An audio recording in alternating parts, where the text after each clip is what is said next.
Welcome back to another episode of SNEED-CAST Industry Update. You know, our series that keeps you updated with our ever-changing industry. For those of you that have been watching the series for a while now, you know how this goes, but for those of you that are new, welcome. We'll be covering the latest in manufacturing, packaging, coding, sustainability, and much more. I'm your host, Alexa, and today we'll be discussing topics ranging from the USDA making significant strides in promoting organic agriculture, to the U.S. inflation easing for the first time in months, to Wonderful Co. challenging a unionization law, to Impossible Foods and Beyond Meat attempting to exit the culture war. So let's kick it off. The U.S. Department of Agriculture, also known as the USDA, is making significant strides in promoting organic agriculture by announcing new programs, partnerships, and funding to help producers transition to organic farming. Agriculture Secretary Tom Vilsack revealed an additional $10 million in funding, adding to the USDA's comprehensive approach to support local and regional food systems and promote climate-smart agriculture. This commitment underscores the USDA's dedication to fostering sustainable agricultural practices and supporting farmers in their journey towards organic certification and production.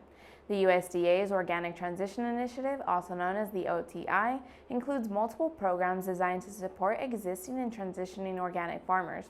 The Agricultural Marketing Service, also known as the AMS, awarded approximately $24.8 million for 23 organic market development grants, also known as the OMDG, projects aimed at increasing domestic organic market opportunities.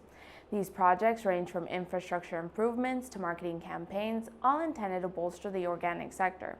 To date, the USDA has allocated a total of $75.2 million to 93 projects under the OMDG program. Additionally, $10 million more is available for future awards, ensuring ongoing support for innovative projects that enhance the reach and efficiency of organic markets. Producers face several challenges during the transition to organic farming, including financial burdens, limited market opportunities, and the complexities of obtaining organic certification.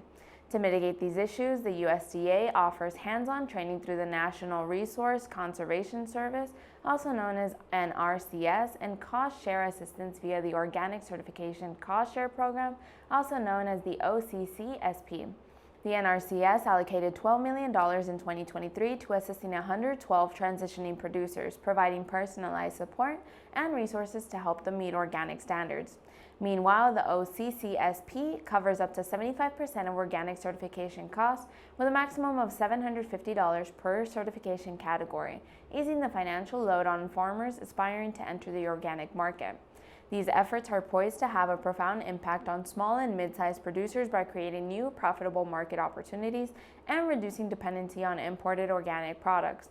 For instance, North Country Smokehouse will introduce new organic pork products, adding value to their existing range and appealing to health-conscious consumers. Similarly, the DeLong Company will enhance its storage and transportation capabilities for organic corn, ensuring better quality and availability of organic produce. Such projects are expected to benefit more than 49,000 producers and over 118 million consumers, fostering a more robust and self-sufficient domestic organic market. The USDA's commitment to easing the transition to organic production is evident through its robust support programs and substantial funding allocations. As stated by Secretary Tom Vilsack, the partnerships and technical support we offer will ease the transition for producers. These initiatives not only provide financial assistance, but also offer technical expertise and market access, addressing the multifaceted challenges faced by transitioning farmers. Looking ahead, these initiatives are expected to enhance market access, reduce cost barriers, and support the expansion of organic farming across the United States. The future looks promising for organic producers as they continue to receive essential aid in transitioning to and thriving in the organic market. Moving on, inflation in the United States has shown signs of easing, offering a tentative sigh of relief to Federal Reserve officials and the Biden administration. Recent data from the Labor Department indicates a slowdown in the rise of consumer prices, driven primarily by decreases in food and auto prices. This development follows a period of unexpectedly high inflation in the first quarter of 2024, which had disrupted the previous downward trend observed in the latter half of 2023. In April, consumer prices increased by 0.3% from the previous month, down from a 0.4% rise in March. Year-over-year inflation dipped slightly from 3.5% to 3.4%. Core prices, which exclude volatile food and energy costs, also showed a modest reduction, marking the lowest level in 3 years. Key areas contributing to the downward trend include a 7.3% drop in egg prices and declines in new and used car prices. However, certain sectors like gas and clothing saw price increases. This data comes amid numerous economic indicators and market conditions that suggest a mixed economic environment. For instance, while the tech sector has seen significant layoffs contributing to reduced consumer spending in certain areas, the hospitality and travel industries have experienced a resurgence, adding complexity to the overall economic picture. The reduction in food and auto prices can be attributed to a combination of improved supply chain logistics and increased production rates, particularly in the agricultural and manufacturing sectors. Despite the positive indicators, inflation remains well above the Federal Reserve's 2% target. Persistent factors such as high apartment rental costs, which rose by 0.4% from March to April, continue to exert upward pressure on inflation. Rental and housing costs alone accounted for 2/3 of the increase in core prices over the past year. The housing market, influenced by low housing inventory and high demand, continues to push rental prices upward. The pressure is compounded by labor shortages in construction, leading to delays in new housing projects. Federal Chair Jerome Powell emphasized that policymakers need greater confidence that inflation is falling to their targets before considering interest rate cuts. This sentiment is echoed by Jason Pride, Chief of Investment Strategy at Glenmead, who noted that the Fed would likely need to see at least 3 consecutive reports indicating similar trends before making any rate reductions. The Federal Reserve's policy strategy also involves closely monitoring wage growth, which has been robust in sectors like healthcare and technology, further complicating inflationary pressures. The recent inflation data provides a tiny step in the right direction, according to Danielle Hell, chief economist at Realtor.com, but does not signal an end to the inflation battle. The ongoing high prices have significant implications for the presidential race, with President Biden's critics leveraging the inflation issues to challenge his re-election bid. The Federal Reserve's stance on maintaining high interest rates as a measure to curb inflation suggests that relief for consumers might not be immediate. Meanwhile, sectors like auto insurance have seen substantial increases driven by pandemic-related distortions and surges in specific industry costs affecting overall consumer spending.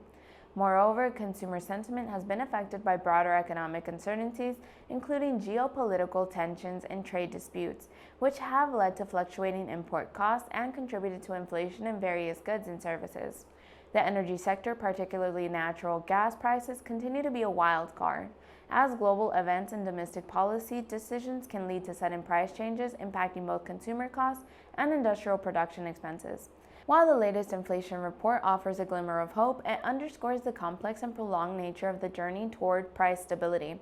Powell's remarks highlight the unique economic conditions this time around, with many Americans and businesses having secured low borrowing rates before the Fed began raising rates. The situation may temper the impact of current monetary policies moving forward. Continued vigilance and adaptive measures will be critical as the Federal Reserve navigates the challenging economic landscape. The commitment to monitoring and responding to these inflationary trends will shape the economic outlook for the rest of the year and beyond. Wonderful Co., a major agricultural firm based in California, has filed a lawsuit against the state to challenge a recently enacted law designed to facilitate farmworker unionization. This legislation, which was reluctantly signed by Democratic Governor Gavin Newsom in 2022 after significant pressure from the White House, allowing farm workers to unionize by collecting a majority of signatures without the need for a formal election at a polling place. The company, well known for producing Halo's mandarin oranges, Wonderful pistachios, Palm Wonderful pomegranate juice, and Fiji water, argues that the new law is unconstitutional and disrupts traditional processes. The law permits farm workers to unionize via signature collection, circumventing traditional polling place elections. This new approach is seen as a means to simplify the unionization process and protect workers from potential employer retaliation. Wonderful Co. claims that the law unfairly excludes employers from the process and lacks necessary verification measures to ensure the legitimacy of the signatures. They argue this could open the door to potential abuses and inaccuracies since the enactment of the new rules. 4 unions have already formed. Among these, Wonderful Nurseries Union have a 90-day period to enter collective bargaining, which is set to expire on June 3rd. This rapid formation of unions highlights the swiftness with which the new law is impacting the agricultural sector.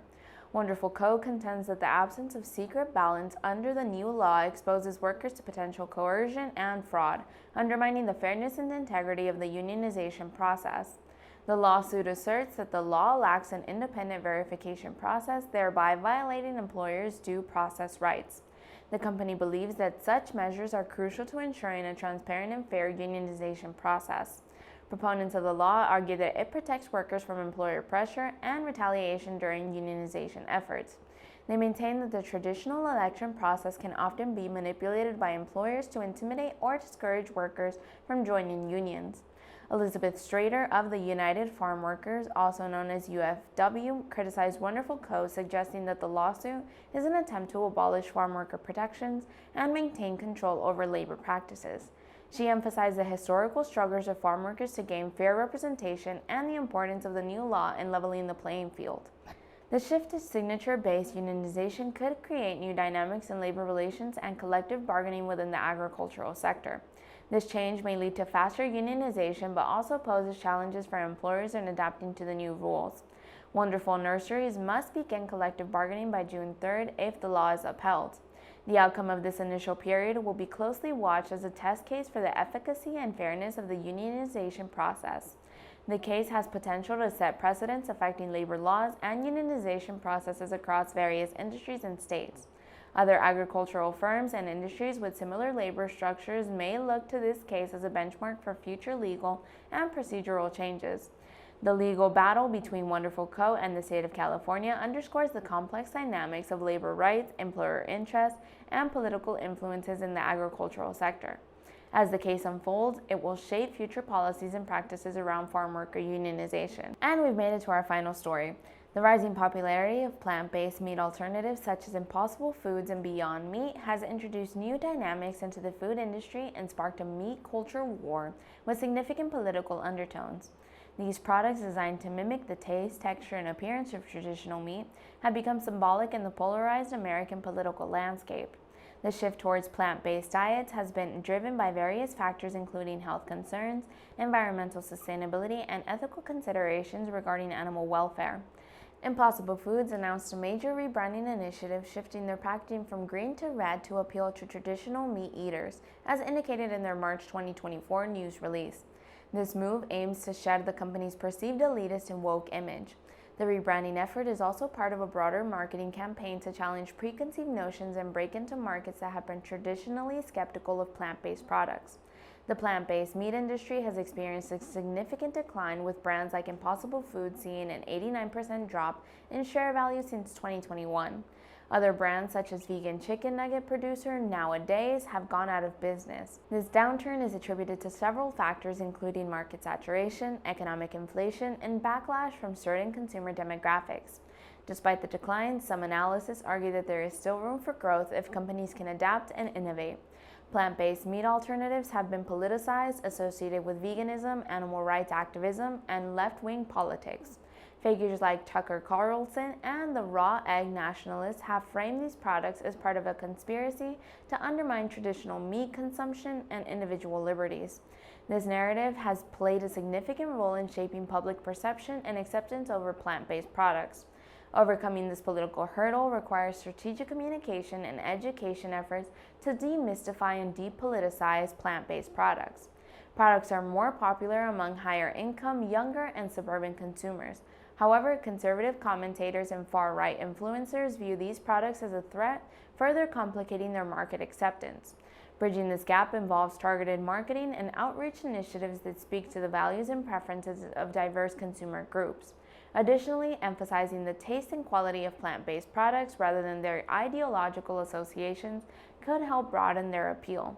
The symbolic power attributed to plant-based meats contributes to the cultural divide where food choices have become a battleground for ideological conflicts.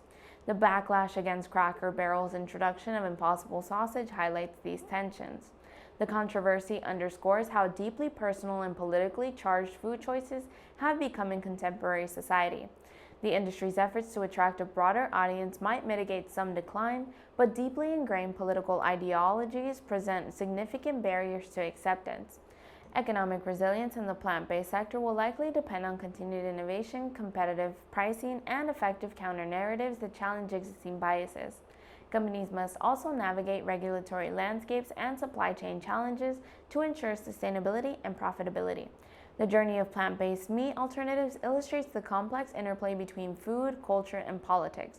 While Impossible Foods' rebranding efforts might temporarily attract new consumers, addressing the cultural and political symbolism attached to these products will be crucial for long-term success. The meat culture wars are unlikely to end soon, but the industry's evolution will continue to be a fascinating indicator of broader societal trends. As the sector matures, collaboration among stakeholders, including policymakers, industry leaders, and consumer advocates, will be essential in shaping a more inclusive and sustainable food future.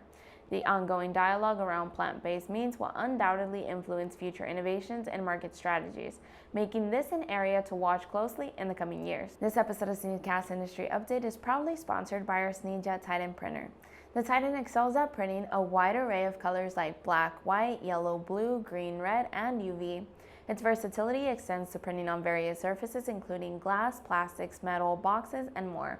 With the ability to produce high-resolution alphanumeric text, barcodes, logos, statistics, and variable information, the SNEED-JET Titan printer is your go-to choice. Additionally, it features built-in counters for date and time codes, law codes, batch codes, and more. If you're looking for a versatile and powerful inline printer, the Titan is your best bet. Like always, make sure to stay tuned for our next episode of SNEED-CAST Industry Update, and make sure to like, comment, subscribe, and hit the notification bell down below to stay up to date with all of our great content. Also, let us know what topics you'd like to see us talk about here on the show. We look forward to hearing from you all. Bye, everyone.